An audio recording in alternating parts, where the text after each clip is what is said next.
what 3 traits does the Shorty Bull must have?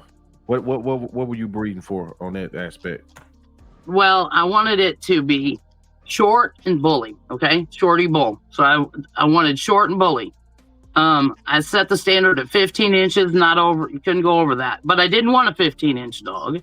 Really want about a 13-inch, but I thought I'll say 15 because, you know, it gives me 2 inches to play with. And I mean, when you really get to measuring dogs and stuff, you know, you can't pin yourself in right away. You got to kind of work to that. It's going to, you know, depending on what you use. But in my shorties, I didn't use any dogs that were over the standard, hoping to keep it, you know, keep it low and compact. But yeah, I want them short, bully, a specific temperament that they have where, you know, they're like, I don't know how else to say it. They're too dumb to be scared of things, you know?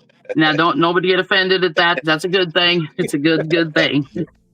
Because, you know, they're willing to try things over and over, and it's not so easy to break their mind, you know. If they do get in trouble and you pick them up, they're easy to redirect, and I really like that, you know.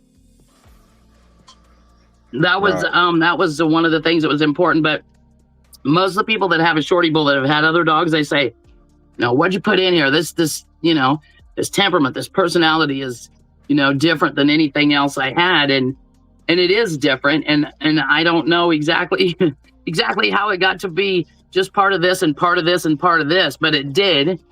And so, you know, there's some quirky things about them too, you know.